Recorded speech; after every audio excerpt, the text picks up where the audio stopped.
Inspired by the life of the savvy and ambitious Colombian businesswoman Griselda Blanco comes a new Netflix original limited series. Griselda tells the story of a devoted mother who, with her lethal blend of charm and relentless savagery, creates one of the most powerful cartels in history. Witness Sofia Vergara's captivating transformation into the godmother of the underworld. Griselda, now streaming only on Netflix.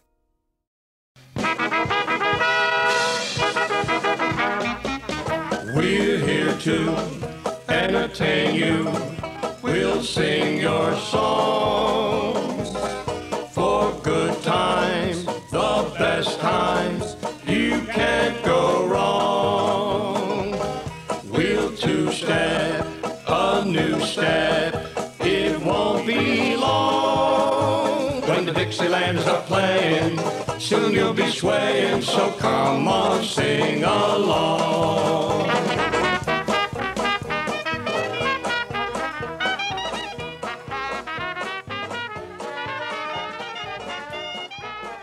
Hello and welcome to another episode of Before My Time. I am your host, Gelsey Laurie, and today we're going to talk about the life, career, the sadness, the happiness, the death of Marilyn Monroe. Do you like to laugh, geek out on music, and learn all about that band or artist who had that one song back in the day, but then seemed to fall off the face of the earth? If so, you need to subscribe to One Hit Thunder.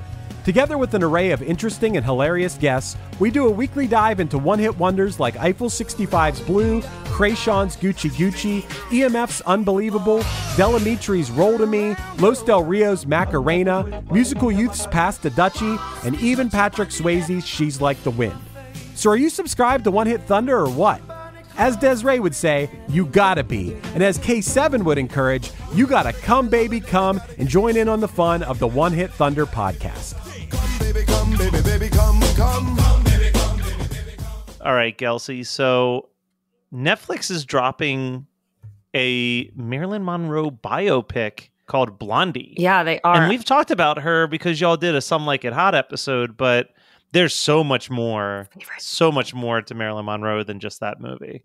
Yes. I mean, that is, I've said it many times, Some Like It Hot is not only my favorite Marilyn Monroe movie, it might be one of my all-time favorite movies ever. And if you want to go back and check out that episode, it's super fun. But yeah, you know, there's so much more to her in the fact that, like, when I was doing the deeper research, I've read books on Marilyn Monroe since I was a child. I've looking over at my bookshelf now, have like 5 sitting there. I need to reread them. It's been a long time, but there's so many things to talk about with her that even doing this research and kind of collecting the basic info, I was like, we're not even going to be able to scratch the surface because she's just such a complex person, character, story, ideal, theme, all of the things. And I'm really curious to see how this movie goes because one of my favorite Marilyn biopic movies that I watched as a kid was Norma Jean and Marilyn.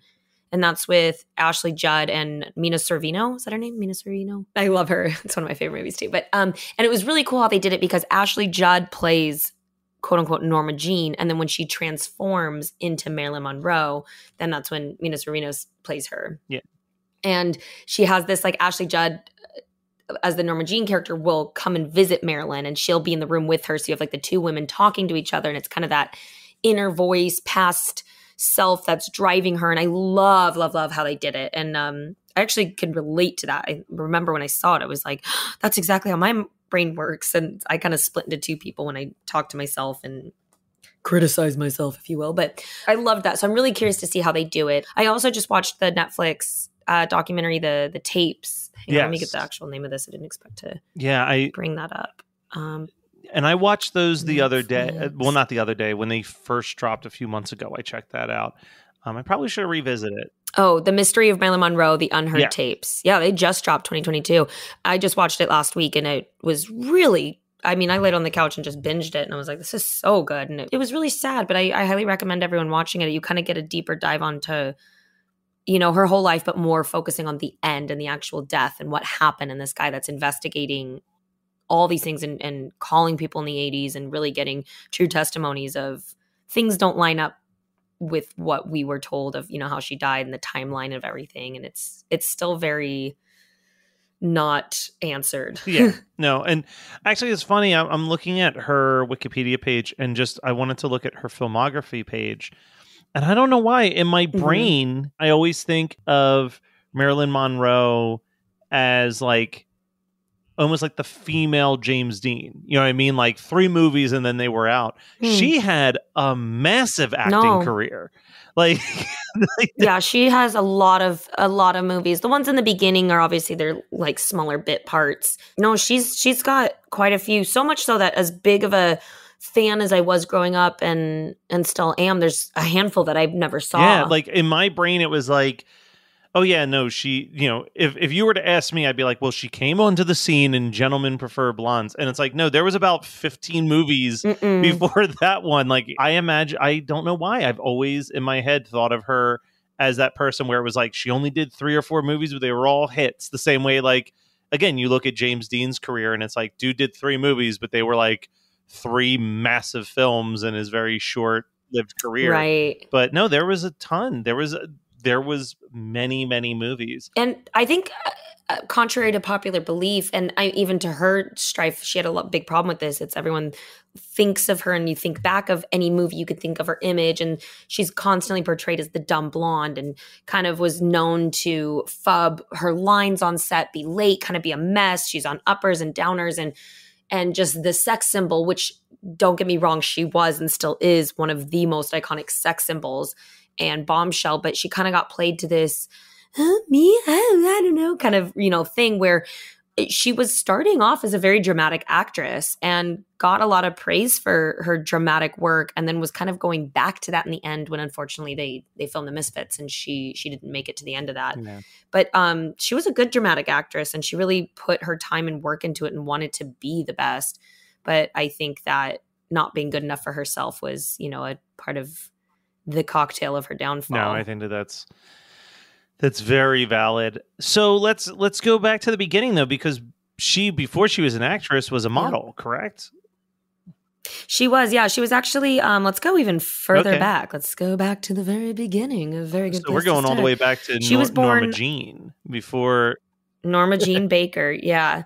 She was born in LA County Hospital, June 1st, 1926.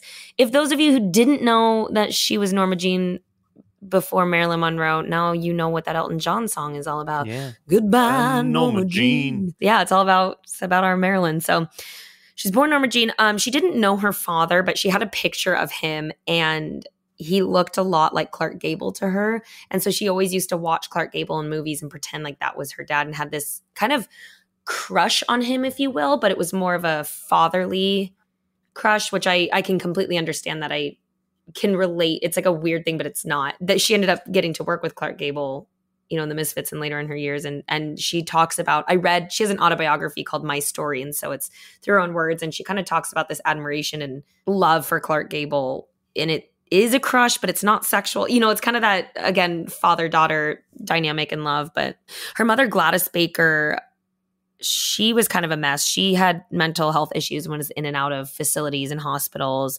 So she put Norma Jean into foster care / she went and lived with her really good friend. And it was kind of this, she was basically just in and out. She got put in an orphanage at one point. And so, you know, there's always this feeling of abandonment, not worthy, not loved undertone to Marilyn. Yeah.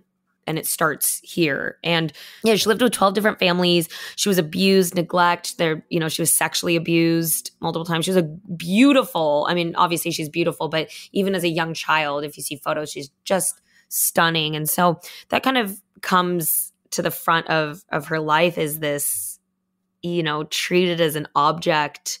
A lot of foster care back in that day versus how it is now, where it's kind of a more like, oh my God, you're such a saint taking these kids in.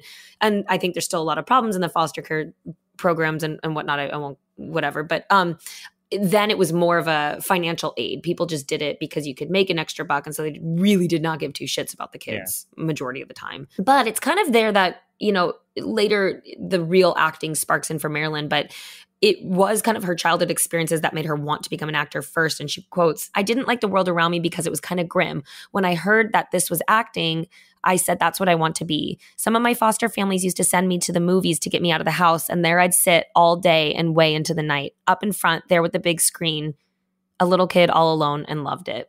And so movies immediately became her escape. And be it, she learned how to escape her real world by kind of acting like it's fine and realizing that that's a way to escape that. And then also literally the movies. She watched everything she could and fell in love with it. And so I think that's, a huge, you're getting this romantic idea from a child who's escaping terrible home life. And that could go one of two ways. And, unfortunately, but she got married when she was 16 years old to a man named James Daughtry, who's 21. And it was kind of like the family she was living with couldn't afford her anymore. She's a teenager now. And so it was more of a, this will secure you, we're just marry this guy kind of a marriage. And he definitely was not into any idea of her modeling or having a performance job. But he went off with the services and she started working at a defense plant earning $20 a week. Ooh. Oof. And a photographer discovered her there. That's kind of the first famous place that someone took a photo of her in the factory and was like, you need to be a model. And in 1945, she signs with the Blue Book Modeling Agency. It is then in 1946 that she divorces Daughtry because, again, she wanted to go live her career and he wasn't really into that. I do have here, though, when she first started modeling, according to Emmeline Snively, who is the agency's owner, Monroe quickly became one of its most ambitious and hardworking models. By early 1946, she'd appeared on 33 magazine covers for publications such as Pageant, U.S. Camera, Laugh and Peak. And as a model, she would sometimes use the pseudonym Jean Norman. Okay. So now she's divorced, she's off modeling. And so now she kind of gets this, I want to go to Hollywood, it goes hand in hand then. And she's already in LA. So in 1946, she signs a 6-month contract for Fox. So at the time, I don't know if I've talked about this before in the contract or in my podcast, previous episodes, but I don't think they do anything like this today. But back in the day, Columbia, Fox, whatever pictures were there, they would sign these girls onto contracts and they would typically be a standard 6-month contract. And once you were contracted to say Fox, then if Paramount comes around and says, we want you for a movie, you couldn't, or you'd have to get negotiation and get permission for them to put you on lease to then Paramount. Okay. And normally when you're on contract, you're not guaranteed a certain amount of movies, but you're kind of in the pool of their go-to for the chorus girls, the background, and you kind of have to do what they want and your pay's kind of not going to be so great. But this is where she does change her name when she signs with Fox, and she changes it to Marilyn Monroe. The name was picked because she reminded someone at Fox of the Broadway star Marilyn Miller. So they picked Marilyn, and then Monroe was her mother's maiden name. So that's where that comes from. And the first 6 months at Fox, she really spent her time learning to act, sing, dance, observing everything she could to take in. And her contract was renewed in February 1947, and she was given some bit roles in the movie Dangerous Years in 47, Scooter Ho, Scooter Hey in 1948, and started also studying at the Actors Laboratory Theater, and where she took in a lot of new techniques and this, that. And she says, my first taste of what real acting and a real drama could be, and I was hooked, was kind of what she experienced there. But a lot of her teachers said she was too shy and insecure to have a future in acting, and Fox did not renew her contract when it came up in August 1947. So she returns to modeling and does the occasional odd jobs to keep it going and keep food on the table. So I always think it's funny when you get these big stars that, the agent's like, you'll never make it and I'm not going to sign you. And then, now they're these big legacies. And I'm like, oh God, I wish I could have that moment where that person's going, go for letting them go. But yeah, exactly. Right through my fingers like you'll see Lori. One day someone will be saying that. So she does, March 1948, Columbia signs her. And this is where she'd already dyed her hair blonde and was actually straightening at the time. But this is where then she goes platinum, and they model her after Rita Hayworth is the look they're getting to. She then takes on her acting coach, Natasha Littis, I think it is, and is with Natasha until 1955. And Natasha's known to have caused some problems in the future. She'll disagree with what the director wants and this, but she kind of became very attached to her coach and dependent on her in a lot of ways. So she gets her first starring role in Ladies of the Chorus in 1948, but it doesn't do very well in the box office. So Columbia ends her contract. She goes back to modeling, and she meets Johnny Hyde, who is the president of William Morris Agency. They become very good friends, and she also becomes his mistress. But Johnny Hyde is from what I've read and kind of experienced through what the internet's left us and different movies and whatnot, even though she was sleeping with him, he really was this first person in Marilyn's life that believes in her and supports her. And, so Johnny has so much to give. He negotiated a 7-year contract with Fox for her, which again, she's coming from these 6-month contracts where they drop her. He also books her a bit role in All About Eve, 1950, which is one of my favorite movies with Bette Davis. And that's where the famous line comes from, "Buckle your seatbelts, it's going to be a bumpy night." Love that line. And so she has a bit role in that. And then she's also has a small role in The Asphalt Jungle, 1950. So these are both more dramatic movies as well. As she starts off, and then he gets the 7-year contract. Days after he negotiates that contract, Hyde dies. And Marilyn's devastated because, again, I think Johnny's the first person in her life that really not only believes in her and supports her, but fights for her and gets these huge milestones of her career when it's just kind of been this grabbing the rope and slipping down kind of a stride. So she does get some small parts and she gets praise from a lot of critics. And, the New York Times describes her as superb in the movie As Young as You Feel. And the LA Daily News called her one of the brightest up-and-coming actresses. And so it's like the notoriety she's getting is that she's a good actress and up-and-coming and amazing at her work when, again, it goes back to that when we think back of her, we just think of dress blowing in the air and the whoo kind of vibe. But she really worked hard and I wish she would get more of that kind of recognition again of being such a good actress. And even in the roles where she is kind of playing the dumb blonde, you have to remember that she's still acting. And so the reason we think of her as that is because she was so fucking good at it. Yeah. Like even in Some Like It Hot, she would have to do so many takes. I mean, one line would take 30 to 40 times. And I talk about it in the Some Like It Hot episode where, Tony Curtis loses it on one set and this, that. But later Jack Lemmon was in an interview and was just like, she'd come late, didn't know her lines, this, that. But when she got it, what she did and what work she was providing was magic. And I agree. Yeah. I mean, and that's why she is who she is. But in early 1952, she starts a romance with Joe DiMaggio, who is one of the most famous sports figures of the time. He's a baseball player. So you could say that they set the stage. They were the OG Tom Brady and Gisele Bündchen. Of course. That is exactly what you could say. Tom and Gisele, get original. But Joe actually asked one of his friends if he could kind of hook him up with a date. And they end up falling in love. Their romance goes so far as well as to them getting married. Marilyn, back a few years prior when she was just modeling and in between contracts, did pose for this calendar, and she posed nude because she felt comfortable with that photographer that she'd worked with before, and it was kind of like, sure, I'll do it, I need money. But they come out now in 1952, she's with Joe DiMaggio, she's had a couple critic acclaims and up and coming, and those pictures resurface.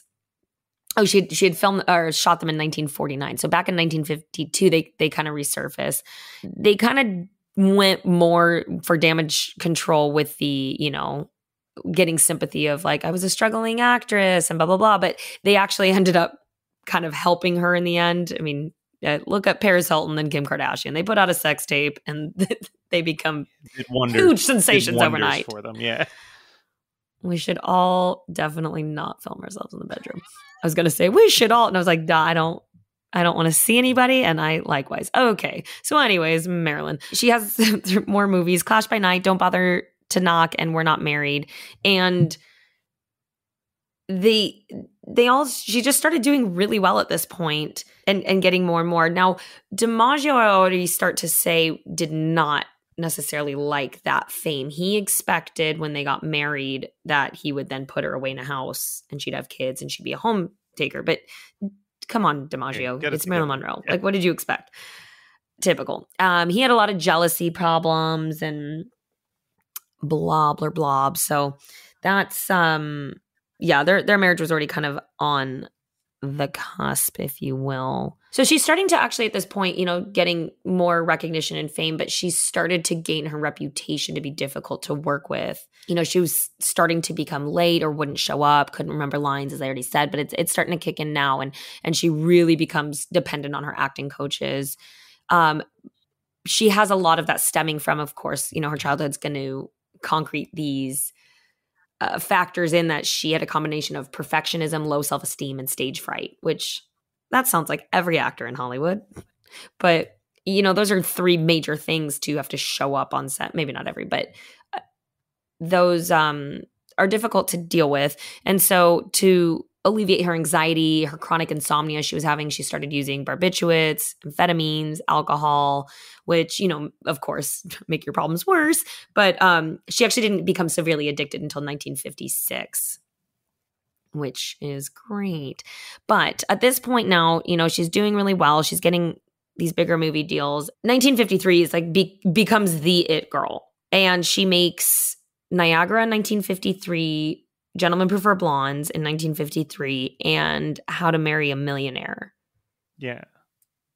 Which, 1953, yeah, all in one. Like, we always talk about musicians pumping out crazy, like how many albums they pumped out in a year, but these are three of probably her top biggest movies are those three. And so this is when she really, I feel like, instills in the public this sex bomb, dumb blonde. All three roles kind of have that trademark look, that trademark acting, and establishes it extremely hardcore in these. And even though it did her well, it kind of then becomes another thing that she has to deal with is trying to get out of that realm and merry-go-round of these roles. But we will take a quick moment to talk about how much I love Gentlemen Prefer Blondes. Okay. Strapped in. She does play the dumb blonde in that. She plays Lorelei Lee, and talk about a brilliant performance. You have to watch it, and instead of going, you do find yourself in moments going, oh my God, she's such a dumb blonde and just playing up the sexist that, but you're like, every choice she made, it's her acting choices, and it is by far, that's my second favorite Marilyn movie of Somebody Hot, and that's why I was like, we have to stop. I would say the same. And like Gentlemen Prefer Blondes has some really, really iconic moments. I always think of the scene where she's singing in the gym with all the guys working out specifically. Oh, that's my favorite. Yeah. It's Jane Russell, and the contrast between Jane Russell and Marilyn, well, Marilyn kind of has that light, same kind of thing I've been doing. Jane has that super more harsh. She plays Dorothy, and she's her best friend, her coworker, but she goes on to chaperone her on this trip to Europe, and kind of let me get this straight, Gus. Nobody chaperones the chaperone. That's why I'm so right for this job. And she's out for all the men. Lorelai, played by Marilyn, is engaged, and so it's her fiance that is instilled her friend Dorothy to watch her as they go to Europe so she doesn't get into trouble. She does end up kind of falling into an older man, not sexual. She's just using him to get the diamond she wants. And but Jane Russell there's a whole Olympic team on the boat, and she's like, which one do I want? Kind of got all the men on my fingertips. And the song where they're training, she sings, ain't there anyone here for love? Yeah. It's amazing. It is one of my favorites. I love Gentlemen Prefer Blondes almost exclusively because that scene is so good. But here's a sentence that I think is a beautiful representation of Before My Time. Marilyn Monroe's rendition, this is straight from the wiki page for Gentlemen Prefer Blondes. Marilyn Monroe's rendition of Diamonds Are a Girl's Best Friend and her pink dress are considered iconic today. The performance has inspired homages from Madonna, Beyonce, Nicole Kidman, Margot Robbie, Anna Nicole Smith, Christina Aguilera, Ariana Grande, Rachel Bloom, and Miss Piggy. Which, like, tossing Miss Piggy at the very end of the... Let's finish it off with the Muppets. There we go. I was going to say, and Kelsey Laurie in her bedroom every year since she was 7. Actually, Diamonds Are a Girl's Best Friend was like my first dance solo I had in a dance Really? Mm-hmm. I was in a pink little sequin leotard with a big boa. Love it. Love it. Yeah, it's great. That's actually why I got into Marilyn Monroe. I think I said it in the Some Like It Hot episode, but I was in that. And so my dad was like, you have to watch the movie that song's from. And he messed up and rented Some Like It Hot instead of Gentlemen Prefer Blonde. So him and I together watched Some Like It Hot. And he was like, oh, I guess that song's not in here. But I was like, but I love this movie. And I'm so glad he made that mistake because that's how that became one of my favorite movies. That's perfect. But then I found a Marilyn Monroe CD and I killed it. And I knew every word to every song. They're not all great songs, but when you're not. I wanted to check to see the context of Miss Piggy's rendition. Miss Piggy has sang it twice, actually, on an episode. Of course she the has. episode of The Muppet Show, she sang it with Carol Channing. And then on Muppets Tonight in the 90s, she sang it with Whoopi Goldberg, backed by penguins, staging a similar choreography to the original film. I need to YouTube that, like, right away. Okay, moving on.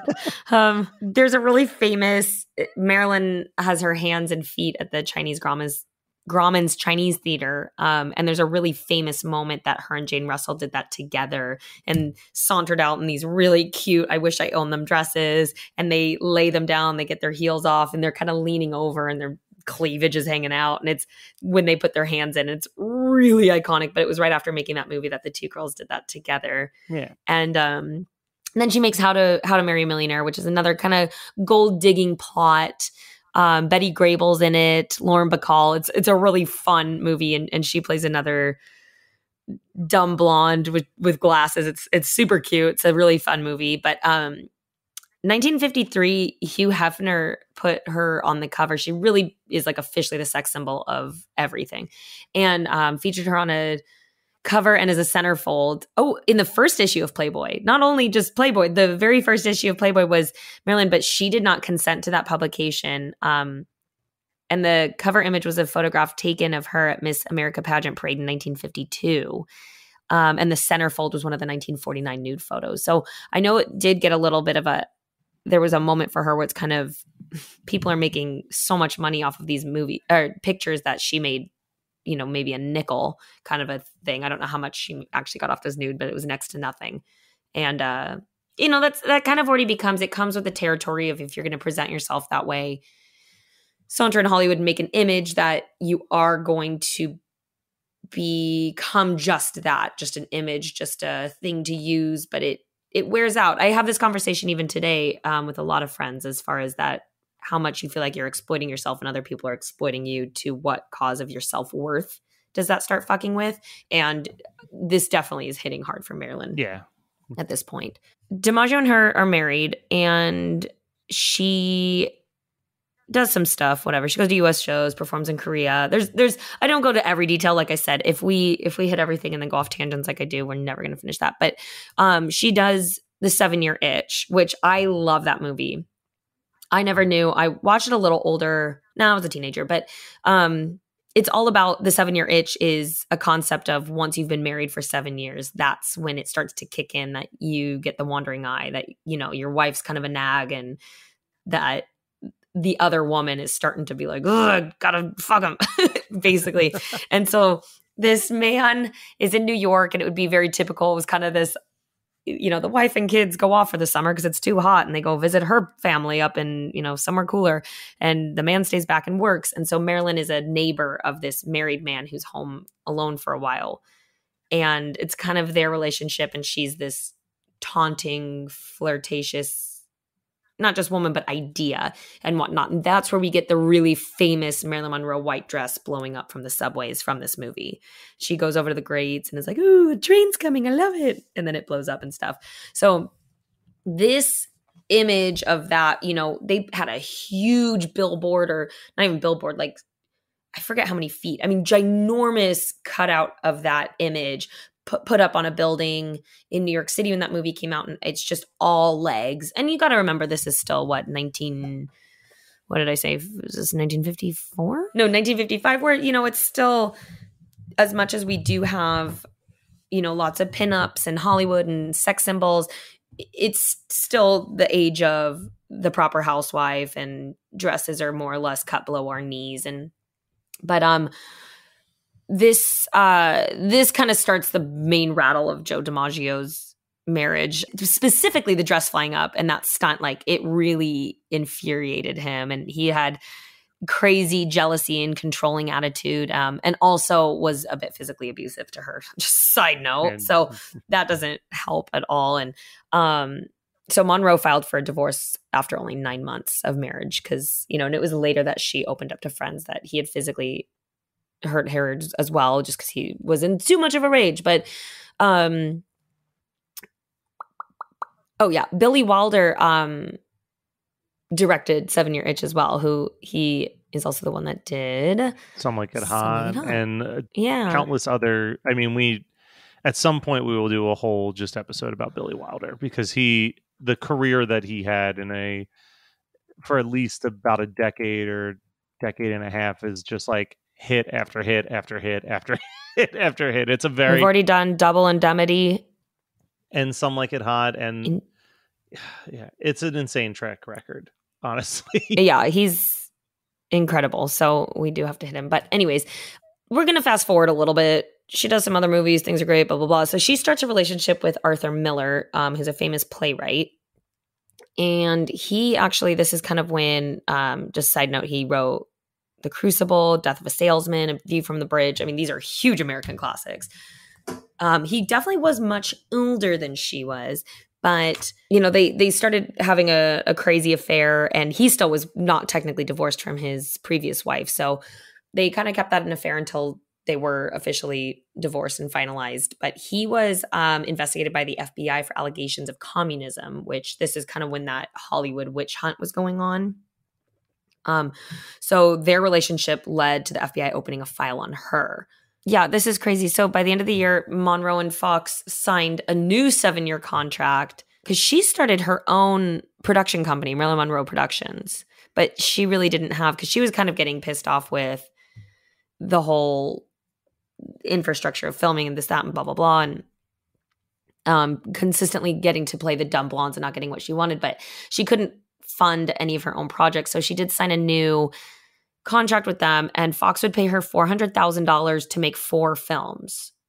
And it granted her the right to choose her own projects, directors, and cinematographies. But that's just insane. Like, I know money is changing and there's inflation stuff, but that is for 4 movies. Think about how much now actors are getting paid for 1 movie. And she was like the number 1 girl. That just blows my mind. Anyways, so she marries Arthur Miller. She starts making some more dramatic roles, like Bus Stop she was in, which is a great movie. The Prince and the Showgirl is when this happens, which that's Michelle Williams.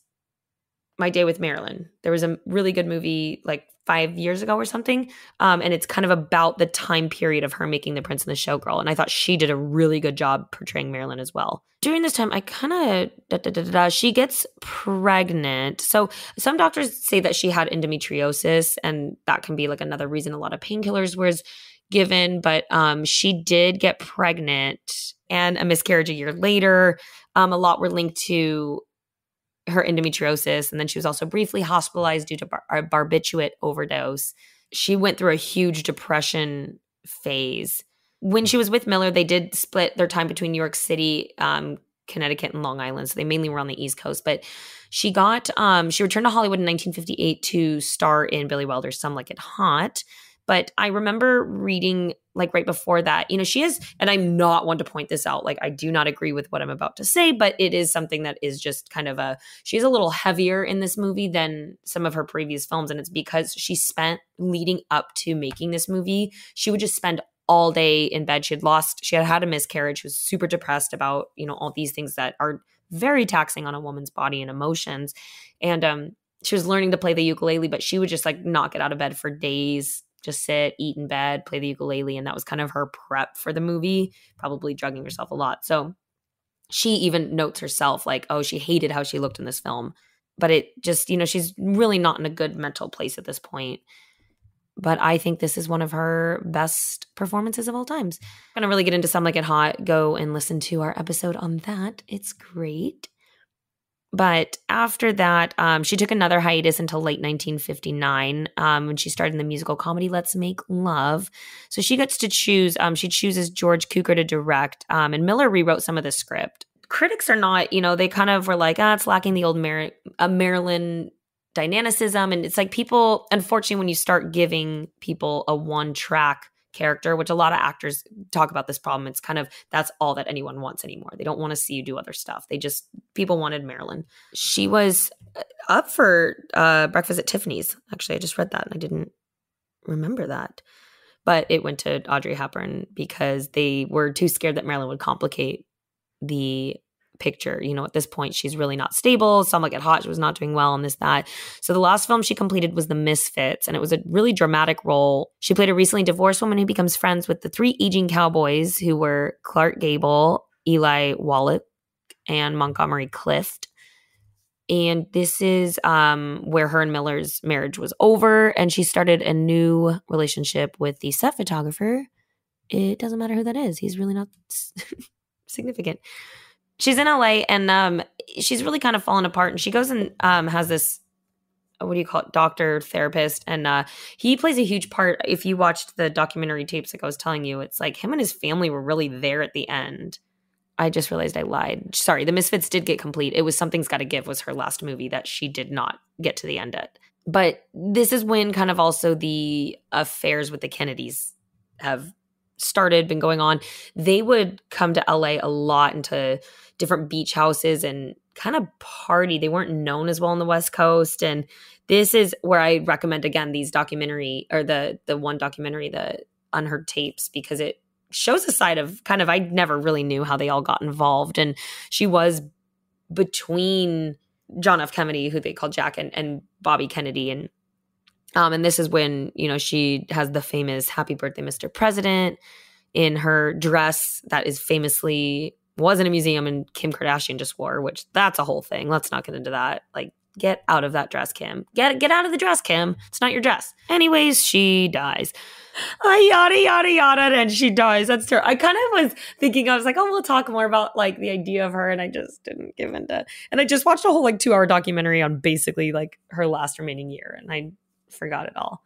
She really was falling into this terrible depression. This is where it gets really iffy, is because she was pronounced dead at 4:25 a.m. in her bed. And it was her, what do you call it, housekeeper that found her. But then there are a couple paramedics that have on file, they're like, no, we went to her house and picked her up. It was like 2 a.m. And they're like, and she wasn't dead. And they're like, no, she was still alive. And then they proclaimed her that she dead on the way to the hospital. And so then once she was dead, they turned around, which like this would never happen. They turned back around and brought her body back to her bedroom and set her up face down. So there's a lot of, and then like the guy that was doing all the research and interviews, like he would get a hold of people and they were like, look, I know stuff, but I can't say it. And like 5 people had these like, you know what, you just don't know what you're getting into. Like I can't go there. So it's very still that kind of, was she murdered?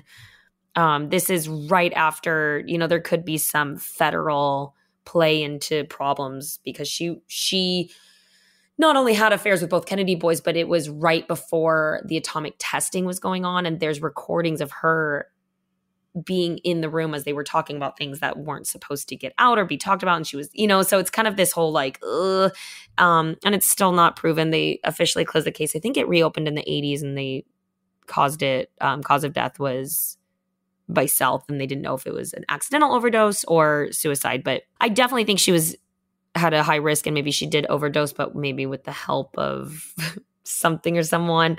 It's the timing of everything and the way everyone's so sketchy about like, I can't talk. And the one person saying, yeah, the first time we saw her was 4 a.m. and that's the first time anyone found her, versus people going, no, we picked her up and she was on the way to the hospital, and then why they would take her back. She was buried.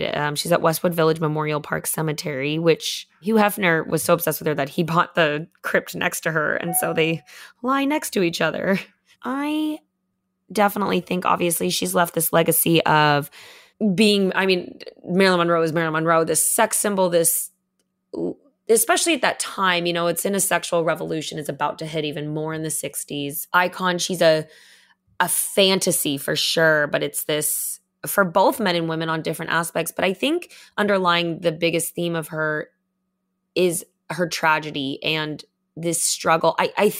Today's awareness on mental health, like everything I've done on her, I'm just like, gosh, that's really what this all is just all these inner children not being healed and trying to find love, trying to find acceptance, trying to find self-value and worth. And that only just gets you pushed around from men to men, from pills to Hollywood to critics to, you know, and it ends up a tragic 36-year-old dead. And it makes me really sad because I do think she had so much spirit and life in her and had so much desire and passion. And I think a lot of it just got kind of pushed aside because she was so sexy. It is mind-blowing and heartbreaking how many original scripts are written every year but are never made. So we seek out these scripts and bring them to life with full audio production and professional actors. Check us out at Undiscovered Scripts, Movies made of paper. wherever you get your podcasts. Free! Gelsey, I have a really tough question to throw your way, actually. Mm-hmm.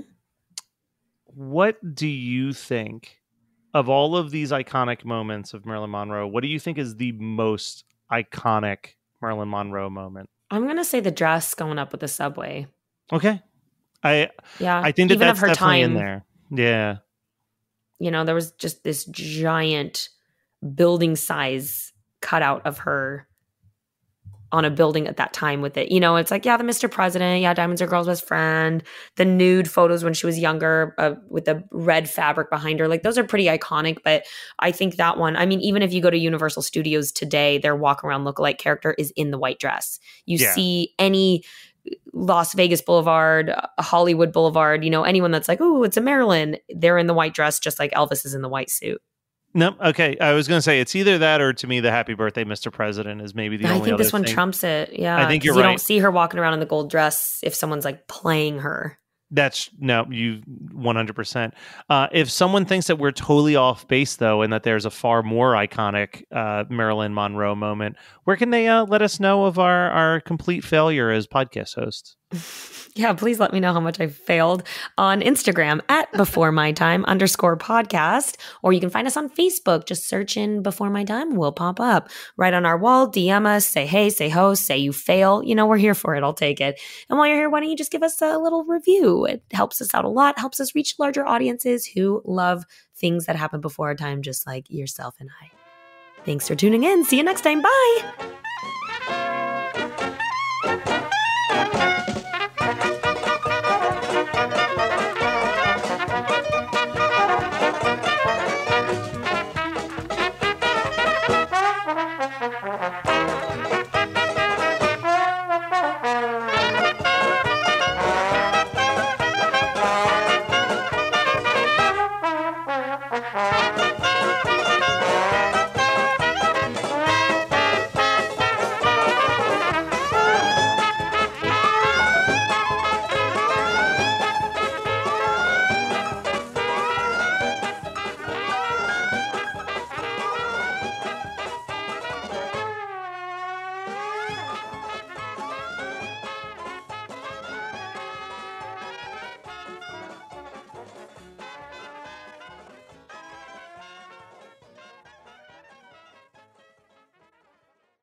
You're listening to the Geekscape Network.